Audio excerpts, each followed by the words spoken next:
Welcome back to On the Timeline. I'm Emma Connelly. And I'm Samantha Vassallo.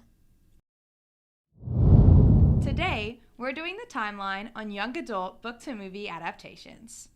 I think that this is really cool, and like growing up, this was like the movies that we were seeing. It was the era. It was the era. We were living in it. We were living in the young adult book-to-movie era. No, we were. We were.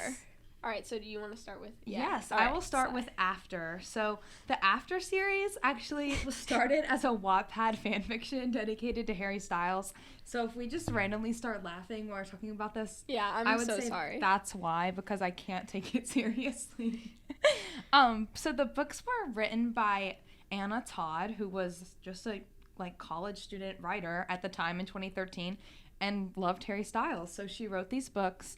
And the plot of the story is kind of a basic, friends to lovers, innocent girl, rough boy falling in love, right? I mean, classic character tropes I've never right seen there. them. But it's classic character tropes there. And so the girl is Tessa Young. She's shy. She works hard on her schoolwork, and she's just a freshman in college. And then she meets Harry Styles, or in the movies, Hardin Scott.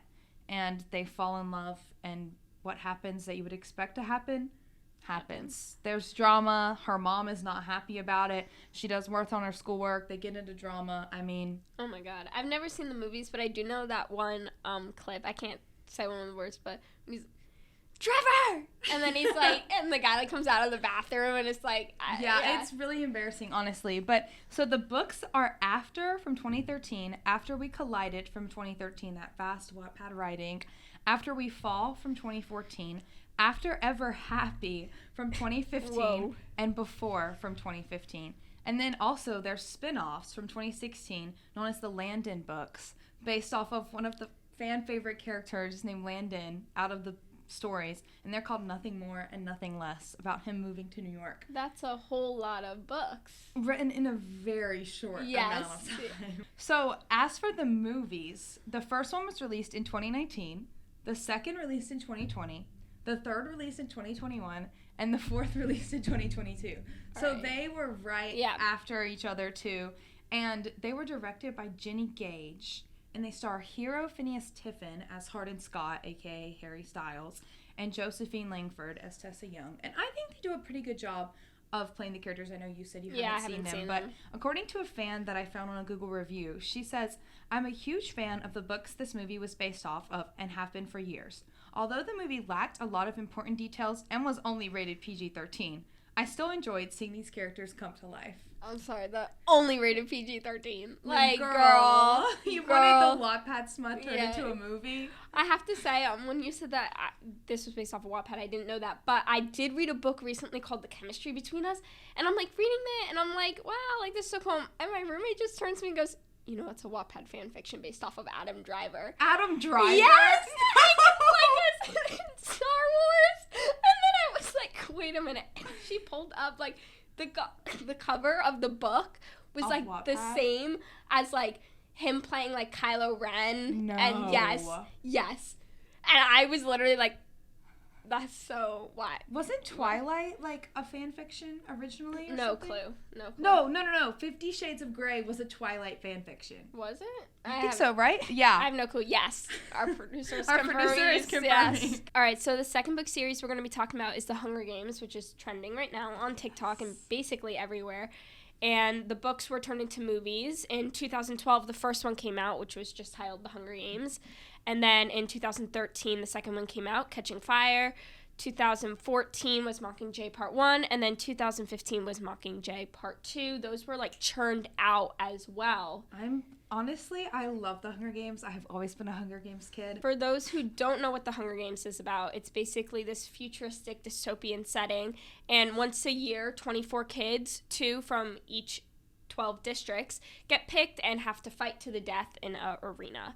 And so you follow Katniss Everdeen, who is a girl from District 12. Which is a district that hasn't had somebody win in dozens of years. Yes. And then also her partner, Peeta Mellark, who is this boy who has this little crush on her. And he's a little baker boy. Oh my, you know who I hate? Gale. He killed Prim. Spoilers! Oh, oops. Sorry. Sam, you can put a spoiler alert on that. Like, pause, spoiler. He killed Prim. He's so annoying. I hate him so much. I know. And he was, like, so obsessed with her and so pained at the thought that she could love someone else. I know. So annoying. So Peeta actually cared about her. I know. Anyways, but now they're also coming out with another movie this upcoming November, I think, which is based upon the 10th Hunger Games and follows President Snow originally. I don't know about you, but I read the book and I absolutely loved it. I think it explained so much about why Katniss Everdeen was so haunting for President Snow in general. I agree. I think it really explained everything really well, and I'm excited for the movie. Yeah, me too. So the next book we're going to talk about is The Fault in Our Stars, and even honestly thinking about this movie makes me want to cry. Yeah, I mean, I remember watching this when I was a kid and not fully understanding what was going on, but still, like, feeling the emotional impact and being like, oh my god. When I watch it now, I sob. Really? It's just heartbreaking, especially being, like, the age that they were. Okay, it's just, yeah. it's really I haven't sad. seen it in years, but... But, so, essentially, The Fault in Our Stars is, I would arguably say, one of the most famous young adult book-to-movie film adaptations, and the book was written by the popular author...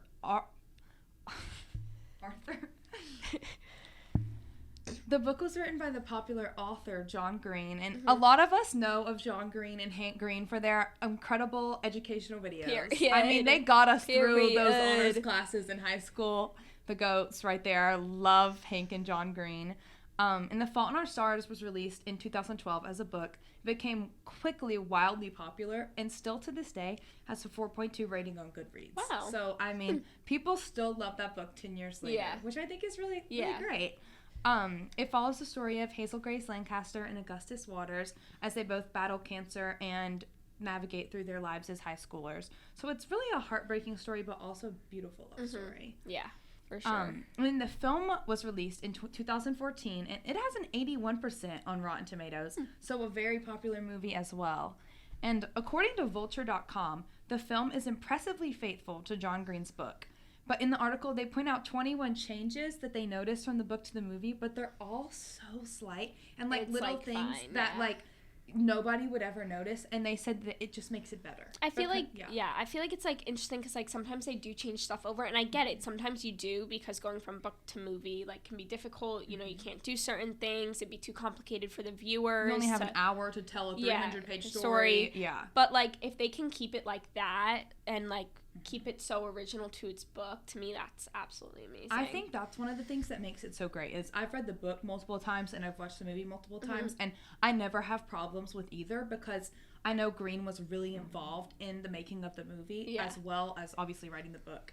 So the next book series that we're going to be talking about is Divergent, and I didn't really do a lot of research into the movies themselves, but why the series was never finished on screen. It makes me so angry. So angry, so annoying. They were so good. I mean, like, the second one, like, the one that they, like, It was did, still good. It was still good. It was all right. But basically what happened is that, like many other film franchises at the time, The Hunger Games did it, they split their last book into 2 separate movies, obviously create more money.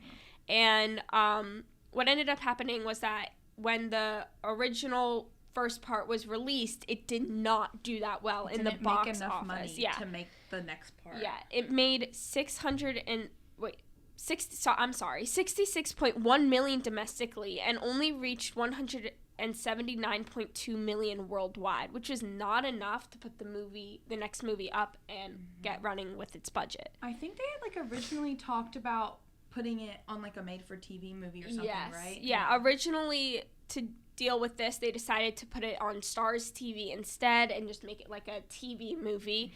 But Shailene Woodley, who played the main character, said that she would not return for this version. And how can you really make a movie with your leading lady gone? No, it just wouldn't work. They would have had to kill her off, and then it wouldn't have matched the book, and it just wouldn't have worked. It just would have. It went so spiraled downhill. I just think it's crazy that in The Fault in Our Stars, Shailene Woodley and now I forget his name.